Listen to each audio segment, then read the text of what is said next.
YouTube, what the crap's going on? HeirofCarthage back.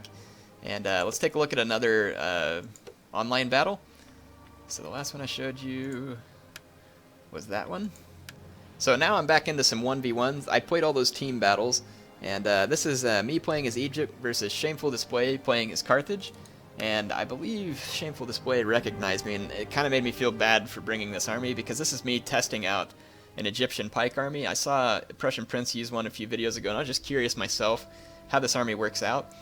The Carthage player has 3 pikemen, 4 late Libyan hoplites, 4 Libyan peltasts, and so he's got like a good mix of infantry. Because you really never know, honestly, what Egypt can bring. They can bring swords, they can bring pikes, they can bring cav, they can bring a lot of different stuff. So Egypt is a pretty varied faction. But essentially, I've got 8 Egyptian pikemen and a crap ton of mercenary Rhodian slingers. My general's in an elephant unit, and I've got a Ptolemaic cav on this flank with 1 citizen cav, and then the other flank is a Ptolemaic cav and 2 citizen cav. So basically, I'm hoping that the number of Rhodian slingers I have will force a frontal engagement on my pikes, which should be able to win, theoretically, even though they're very cheap and not all that good. They can just hold really well from the front now. So I bring up my Rhodian slingers and open fire on one of his African pikemen. These are the only units he has that really scare me, because these units can beat my Egyptian pikemen head on. So I'm going to focus fire and kill as many of these guys as I can. I don't find African pikemen to be very cost effective. They cost quite a bit, and they aren't really all that great. I mean, they're good, but the thing is, you can't bring as many of them because of how much they cost, which means that it gets harder for you to be able to protect an entire army with them. They would do fine if they were a little cheaper, but I'm not sure they're worth their cost.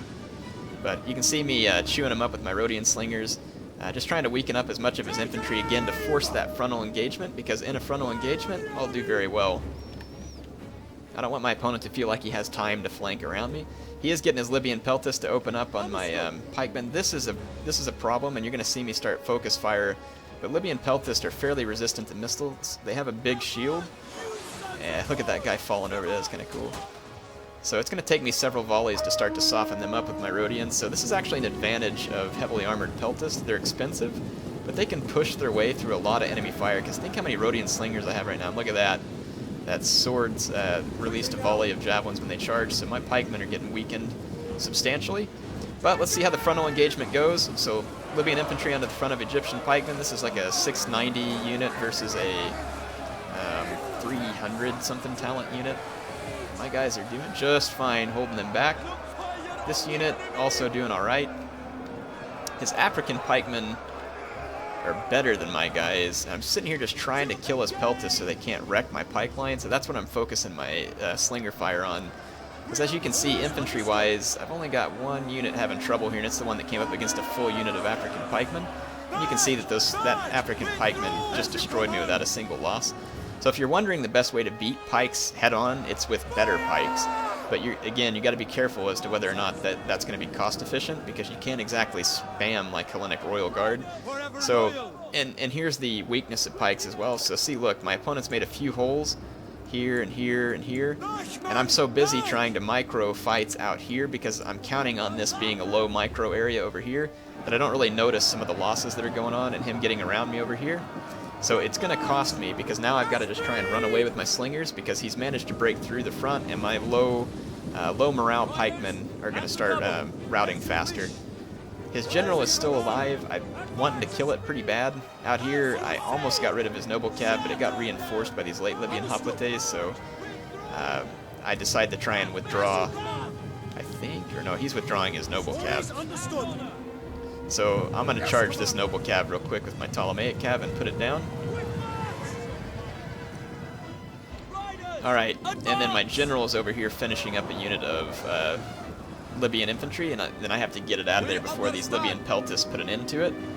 So I'm going to run my general away now too. So now I have to do the kiting thing, which some of you are going to be like, Air, how could you play like this? Because some people really think of kiting as like something that cheaters do.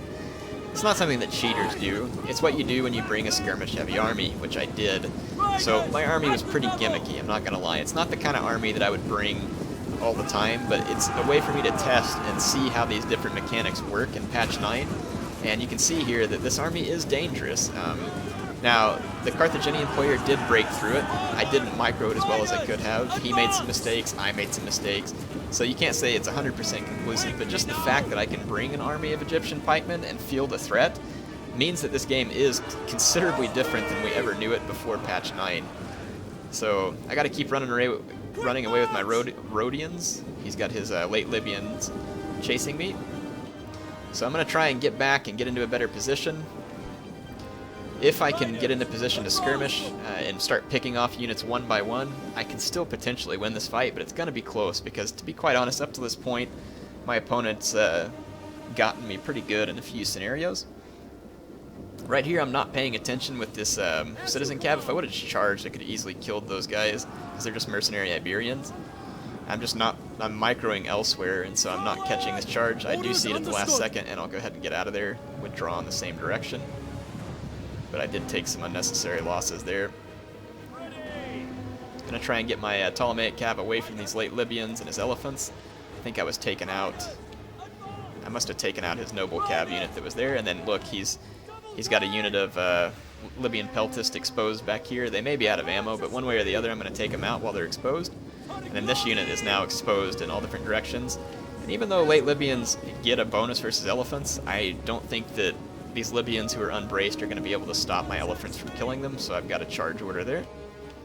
And again, just running away over here with my skirmishers. My elephants are very tired, though, because I used a trample charge earlier. I'm getting chased by African pikemen over here. Pikemen have a hard time chasing. He would have been better off to take these guys out of pike phalanx to chase me. And then, yeah, these Libyan hoplites getting stomped on by my elephants. And that is going to rout them. And then, let's see, I did manage to get my cav away from his sword units over here. Yeah. So now I'm just going to start picking off units that are singled out. So again, Libyan peltist got singled out, hit him with the citizen cav. And I'm going to run away where I can and just try and get away. But here, look, his elephants are right next to some of my slingers, but he's determined on getting my Ptolemaic cav. Otherwise, if he would have charged these Rhodian slingers, this actually probably would have been game over for me. I'm focused on these pikemen right now, but his elephants are focused on chasing my Ptolemaic cav. Now his general's heading towards my own elephants. So I got out of that situation really lucky. If he would have just charged into these slingers, it was game over for me. But, you know, I've made micro mistakes here too, so certainly, I'm certainly not incapable of it. You can see I broke up those Iberian swordsmen with that cav unit. And then I'm getting this pike unit to show its back with my cav so that I can hit it with these Rhodian slingers in the back. So that pike unit's going to get finished off by my Rhodian slingers. Again, it's just a matter of trying to get things singled out. I turned my general and my Ptolemaic cav into his general, but his general still has 14 men left, and mine's only 6, and then my Ptolemaic cav's getting cut down too. Even though they have a bonus versus large, it's just not usually good to take elephants into cav. But I have to do anything I can to try and stop his general. These sword units back here are going to be exposed to my citizen cav. And I almost killed those pikes. Now I've got to get away from these Libyan infantry. But now I have 3 citizen cav roaming around that are all perfectly capable of taking out units that aren't protected. Yeah, so see, his pikes have to continually maneuver to defend. And I can just keep other units on the battlefield busy.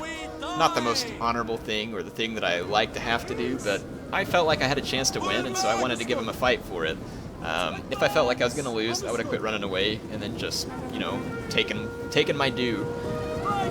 And right here I get what I need. Finally ran his general amok. And he runs amok on top of his own Libyan hoplites too, which is fantastic for me. It kills a ton of them.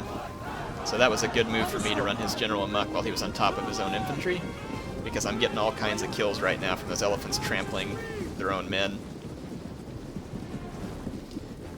They are kind of headed towards my slingers, and I've got a pike unit coming towards my slinger. Yeah, and then check it out, singled out this sword unit over here with my citizen cav. It has a bonus of 20 versus infantry, so it'll do quite well against a sword unit. As you command. Okay, that pike unit just routed. I need to kill his general once and for all because now he's back from having run amok. So you can see I've got Rhodian slingers targeting him from here. I'm gonna have to run away from those hoplites. There it goes. So there was the kill shot on his general. So now he has no elephants. I'm almost out of ammo though, but I can start doing things like this where his my citizen cav can just run these swordsmen over. And same thing here. These swordsmen, Libyan infantry, are exhausted and prone to cav charges.